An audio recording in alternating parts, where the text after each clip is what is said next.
Should you start collecting 2 of every animal and growing a long white beard? Is there a foreclosure wave coming? Grab your goggles and let's dive in.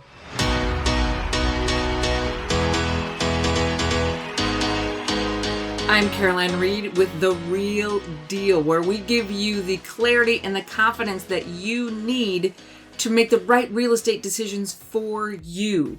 And if you like this kind of content, do me a favor and go down below and hit the subscribe button. So, is there a foreclosure wave coming? Well, there's a lot of controversy going on around about that right now. Some people saying, meh, it's not going to be that big of a deal. Other people saying, the sky's falling, Armageddon is coming. So what is the truth? Well, so I did some digging, and from what I can tell, it kind of depends on what the data is that you're looking at, what things that you're choosing to add to your pile of information to come up with that answer. So I took a deep dive into it, and I looked mainly at 4 things. Number 1, demand should stay high. The interest rates are still crazy low, and they are going to stay low as far as the eye and the banks can see. The Fed has already said that they're not planning on raising anytime soon. So unless something crazy happens, those rates should stay low and continue to fuel the buyers that we have coming in right now, taking advantage of those crazy low rates. Number 2, rise in population. We are still growing as a country. We have 9% more people than we did in 2008 for the last crash. So we have more people than we did before. And who knows, with this pandemic, maybe we might even get like a mini pandemic baby boom. Who knows? I guess we'll find out in a few months. But that population is continuing to rise. And the new home builders can't keep up with that demand. With the cost of lumber these days, lumber is shot through the roof. It's up like 44% in the last, I don't know how long, but it's up. It's up. So what's happening is new home builders are having to price the houses higher, which is kind of pricing out many of the people who would be buying in the most in-demand segments, like the 200 and the 300 range. Number 3, forbearances. Right now, 7% of mortgages are in a forbearance status. However, keep in mind, not everybody needs that forbearance. So it's not like this doomsday 7% of all mortgages are going to fail. There's a lot of people who took those forbearances who don't really need it. And if you look at the chart of mortgage delinquencies, which is a little alarming because it's got a huge spike right now, keep in mind that if you are in a forbearance status, that shows as a delinquent mortgage. So that delinquency chart also includes those forbearances, which may or may not be in trouble. Not all of them are in trouble. And if you're one of those people who do have a forbearance, those people might be taking that money and paying off higher interest credit cards or car loans or things like that, or maybe even using that money to diversify their portfolio so that if something crazy does happen, they're in a little bit better financial position.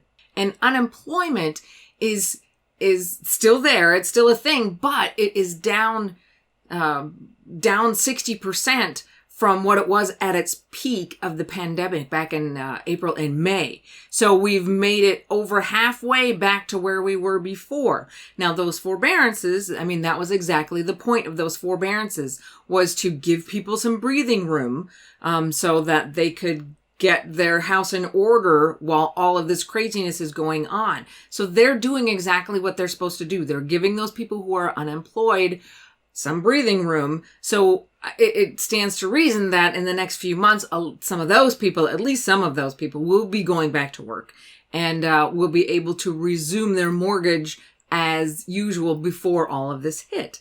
So it's doing exactly what it's supposed to do. And number 4 is foreclosures. So keep in mind with foreclosures, we have those forbearances that should help. And if it looks like people are still getting into trouble, even with that help, they have plenty of time, because you can get, forbearances for up to 12 months. So they have plenty of time to figure out that they're in trouble and sell the house or short sell the house or any of a couple different options to get themselves out of that situation before they get themselves into a foreclosure situation. And the foreclosure rate is a lot lower than it was for the last crash. It's half of what it was just last year, and it's only 1/10 of what it was for the 2008 crash. And homeowners today have a lot more equity in their house than they did in the 2008 crash. So they are way less likely to just walk away from their house, which happened all the time in 2008. Prices crashed. People had these high mortgages. It just made financial sense for them to just walk away instead of having to slug it out through that whole mortgage. Well, it's not the same today. They have a lot more money invested in it. They're not going to walk away. They're going to either sell it or slug it out or whatever the case may be, but are more than likely a lot less likely to let it go into a foreclosure status. So what is my professional take on this whole situation? Well, hang on and I'll let you know. But in the meantime, please do me a favor and go down below and hit that like button.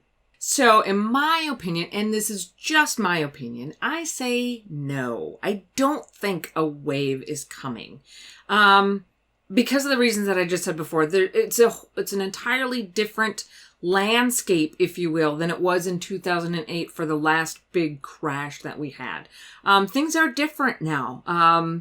Demand is higher, inventory is low. So even if we did get some foreclosures on the market, those are going to be gobbled up right away because of the high demand. So it's going to take a lot, I think, for us to get into a real trouble situation when it comes to foreclosures.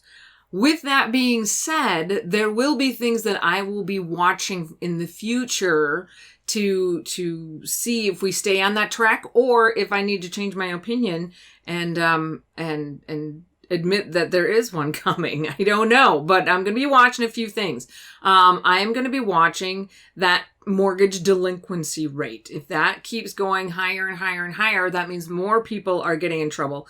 The number of forbearances has kind of leveled out. So if the delinquency number keeps going higher and higher and higher, that could be signaling that there are more people getting into trouble, which would be a red flag.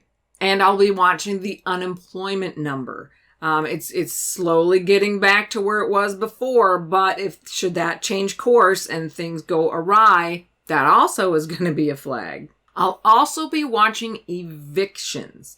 Which there's a moratorium on them right now, but eventually that's going to have to run out, and I'm going to watch where those go. If evictions go sky high, that could signal that there are a bunch of landlords who have not gotten paid, who are not able to go on to forbearance themselves. Hopefully they could, but not all of them will be able to do that. And so if there's a flood of evictions, it could mean that there's a whole bunch of landlords who haven't been paid in a long time, won't be making their mortgages, and are choosing to let that go into foreclosure as well. And lastly, I'm going to be watching Congress. It's gonna make a difference what they do if they put any more, if they do any rent assistance, or if they keep the forbearance going longer, or the eviction moratorium going longer. All of those things are going to come into play and affect how things roll out in the end. So what do you think? Do we have a foreclosure wave coming? I don't know. I guess time will tell. But if you think there is, and you're thinking that you want to get in on buying up some property once that foreclosure wave hits, but you don't know where to start, well, you can certainly click on this video right up here and get information on how to get a conventional loan with as little as 5% down. Hope you guys enjoyed this video, and I will see you next time.